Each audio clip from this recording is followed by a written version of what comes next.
Et demandez et vous recevrez. Frappez et l'on vous ouvrira. Cherchez et vous trouverez. Je pense que vous êtes nombreux à connaître ce passage. Et d'ailleurs, vous êtes nombreux à l'utiliser pour prier. Parce que quand vous priez, vous dites « Seigneur, il est écrit dans Matthieu 7, verset 7, demandez et vous recevrez. Alors Seigneur, je te demande telle chose.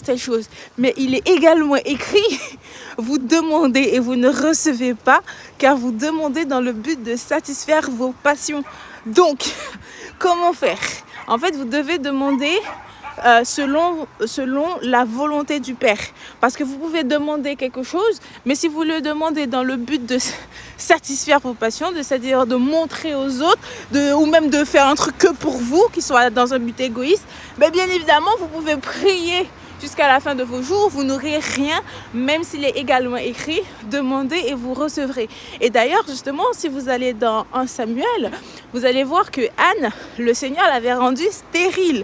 Elle était stérile. Donc c'est le Seigneur qui l'avait rendue stérile. Elle n'était pas stérile jusqu'à là. Le Seigneur l'a rendue stérile. Et ce qui fait que par la suite, Anne, elle va aller implorer le Seigneur au début pour pouvoir avoir un enfant. Mais en fait, c'est parce que Pénina, elle pouvait avoir des enfants et elle ne pouvait pas. Et en fait, elle priait pour demander à avoir un enfant. Mais une fois qu'elle a compris qu'en fait, elle doit avoir un enfant, mais pas pour elle, en fait, ça a changé toute la donne. Parce qu'elle a dit, Seigneur, si tu me donnes un enfant, je te le consacrerai. Bon, il faut dire tout, 1 Samuel 1 du coup. Je te le consacrerai, etc., etc. Donc, ça montre que Anne a compris ce qu'il fallait. Ça veut dire qu'elle a fait quelque chose dans l'intérêt de Dieu. C'est-à-dire, elle demandait quelque chose pour elle, mais en fait, qui allait servir également l'intérêt de Dieu. Et par la suite, effectivement, Samuel, il va faire énormément de choses pour Dieu. Vraiment, il va rester fidèle, même si ses enfants partent un peu, on va dire, ils n'ont pas trop respecté Dieu et tout, mais lui en tout cas il a toujours respecté Dieu, il a toujours respecté et obéi.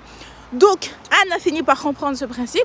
Donc aujourd'hui, si tu demandes quelque chose, tu peux pas juste demander à Dieu quelque chose pour ton besoin sans que lui, son intérêt soit dans la chose. Donc là aujourd'hui, je te demande, ce que tu demandes, est-ce pour ton intérêt ou pour l'intérêt de Dieu?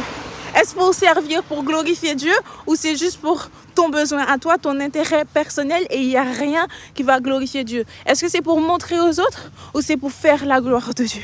Voilà, je marche en même temps, mais sur ce, je vous envoie plein d'amour, plein d'argent, et surtout prenez soin de vous comme à l'accoutumée, et n'hésitez pas à vous abonner pour les vidéos de méditation. C'est ce message c'est cette idée qui s'était passée dans ma tête pour ce matin. Voilà, je vous envoie plein d'amour, plein d'argent, et n'hésitez pas à vous abonner pour la suite des vidéos.